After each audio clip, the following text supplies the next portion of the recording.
வணக்கம் உறவுகளே, நான் உங்கள் ஜீவனா. என்னோட சேனலுக்கு யாராச்சும் புதுசாக வந்திருந்தீங்கன்னா ஒரு லைக் அண்ட் சப்ஸ்கிரைப் பண்ணிவிடுங்க. இன்றைக்கி இந்த வீடியோவில் வந்து எதை பற்றி பார்க்க போகிறீங்களோ அந்த சூப்பரான ஒரு மீன் குழம்பு தான் வச்சுருக்கேன். நம்ம சொன்னால் தான் மீன் குழம்புன்னு தெரியும், அந்தளவுக்கு அது அவ்வளோ அருமையாக டேஸ்ட்டாக இருக்கும் உறவுகளே. நீங்களும் இதே போல் கண்டிப்பாக செஞ்சு சாப்பிட்டு பார்த்து எப்படி இருக்குன்னு சொல்லுங்கள். இப்போ வாங்க வீடியோக்குள்ளே போகலாம். வச்சு தேவையான அளவு எண்ணெய் ஊற்றிக்கலாம். நல்லெண்ணெய் தான் மீன் குழம்புக்கு நல்லாயிருக்கும், அதனால் எண்ணெய் ஊற்றிக்கோங்க. வெந்தயம்,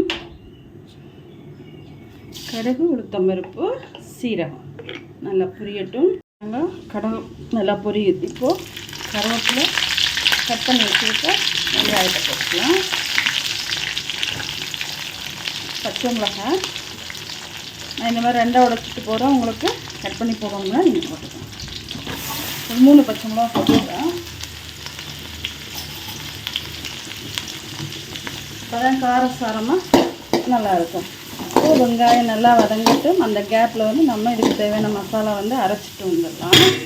வெங்காயம் வந்து நல்லா கோல்டன் கலராக மாறிடுச்சு. இப்போ இதில் வந்து நம்ம அரைச்சிட்டு வந்துருக்கிற இதை மசாலா வந்து ஊற்றிக்கலாம். இதில் வந்து நான் வந்து தக்காளி பழம், ஒரு 3 தக்காளி பழம், ஒரு வெங்காயம், ஒரு 4-5 காஞ்ச மிளகா, கொஞ்சம் நெல்லிக்காய் சைஸில் வந்து புளி, பூண்டு, கருவேப்பிலை போட்டு நல்லா அரைச்சிருக்கேன். இப்போ இதில் இருக்கிற பச்சை வடை போகும் வரைக்கும் இதை வந்து நல்லா வதக்குவோம்.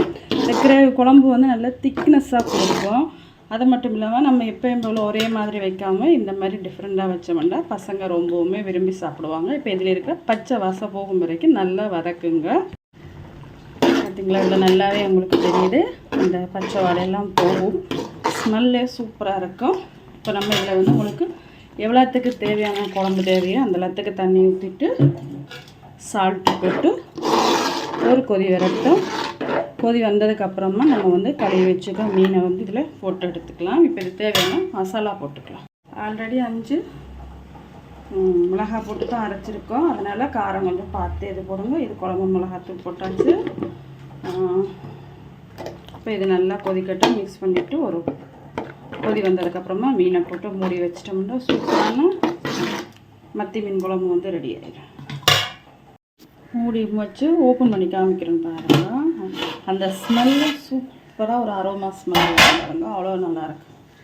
இந்த மாதிரி கொதிக்கிற டைமில் வந்து நம்ம க்ளீன் பண்ணி கழுவி வச்சுக்க மீனை வந்து போட்டோம்னா அது நல்லா வெந்துடும். பாருங்கள், நான் வந்து எப்போயுமே மீனை வந்து நல்லா வாஷ் பண்ணிவிட்டு மிளகாத்தூள், மஞ்சள் தூள், உப்பு போட்டு நல்லா மிக்ஸ் பண்ணி வச்சோம்னு சொன்னால் அது எவ்வளோ நேரம் கழிச்சு கூட நம்ம குழம்பு வச்சுக்கலாம், கெட்டு போகாது. அதனால் இப்போ இதை வந்து குழம்புல போட்டுக்கலாம்.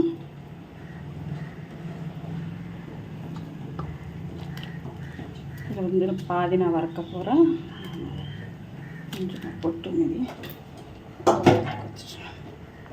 ஓகே. கொஞ்சம் மீன் வந்து நல்லா அழியட்டும். இப்போ மூடி வச்சு ஒரு 5 நிமிஷம் கழிச்சு ஓப்பன் பண்ணி காமிக்கிறோம். பார்த்தீங்கன்னா சூப்பரான மீன் குழம்பு ரெடி.